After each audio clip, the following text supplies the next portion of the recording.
드라마 엄마의 유쾌한 가출 제1장. 여러분에게 가족은 어떤 존재인가요? 힘들 때 내 편이 되어주는 따뜻한 품인가요?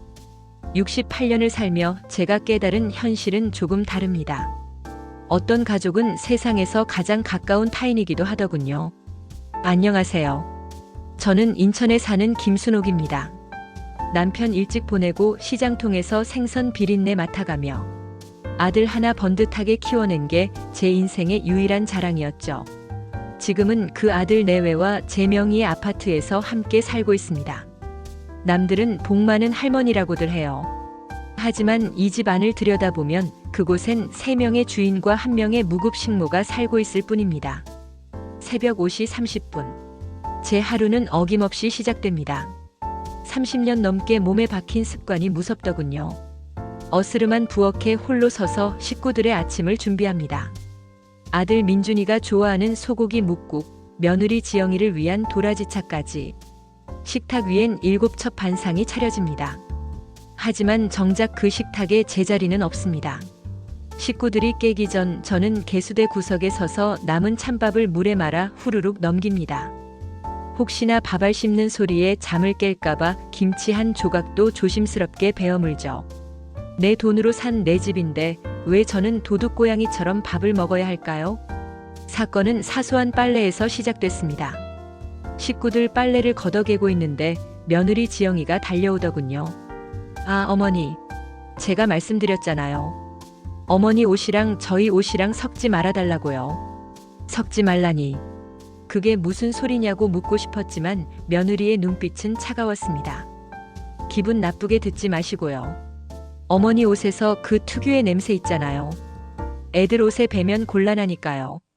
세탁 바구니 따로 사왔으니까 앞으론 거기에만 넣으세요. 아셨죠? 노인네 냄새라뇨.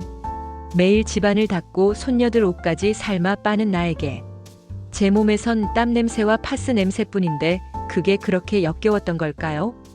저는 제 소매에 코를 대고 킁킁거려 보았습니다. 비릿한 락스 냄새뿐이더군요. 서러웠지만 참았습니다. 내가 더 자주 씻으면 되겠지 하며 스스로를 달랬습니다. 하지만 제 속이 썩어가는 냄새는 맡지 못했습니다. 오후가 되자 허리가 끊어질 듯 아파왔습니다. 결국 찾은 정형외과에서 의사는 심각하게 말하더군요. 할머니, 척추관 협착증이 너무 심해요. 당장 수술 안 하시면 영영 못 걸을 수도 있습니다. 당장 입원하세요. 보호자분 연락처 주시고요. 못 걷게 된다는 말에 덜컥 겁이 났습니다. 가장 먼저 떠오른 건 아들 민준이었습니다. 시장 바닥에서 가시 박혀가며 키운 내 아들. 엄마가 아프다면 제일 먼저 달려와 주겠지. 떨리는 손으로 전화를 걸었습니다. 엄마. 나 회의 중인데 왜? 급한 일이야?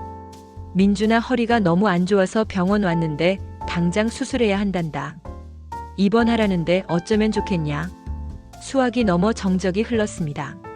엄마, 괜찮아? 라는 말이 나올 줄 알았습니다. 하지만 아들의 첫마디는 제 가슴을 산산조각 냈습니다. 아, 수술요? 갑자기요? 그럼 내일부터 애들 학원 픽업은 어떡해요?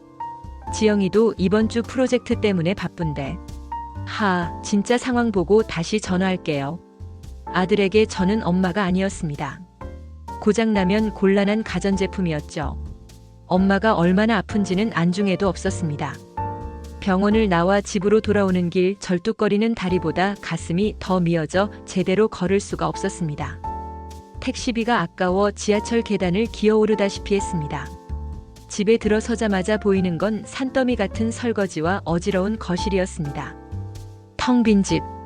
이 집은 제 30년 고생이 담긴 보금자리인데 왜 저는 이방인이 된 기분일까요?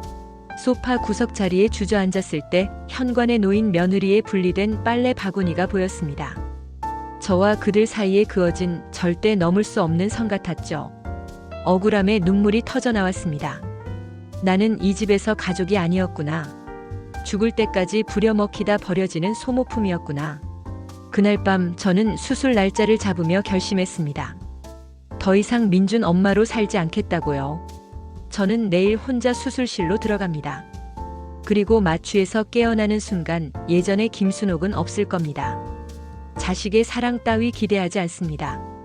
대신 제가 평생 일궈온 제 권리를 되찾으려 합니다. 진짜 전쟁은 이제부터 시작입니다. 제1장 끝. 다음 장 예고. 수술 후 돌아온 집에서 들려오는 아들 내외의 대화. 어머니 요양원 보내는 거 어때? 순옥의 분노가 폭발합니다. 그리고 그녀가 부동산으로 향한 진짜 이유.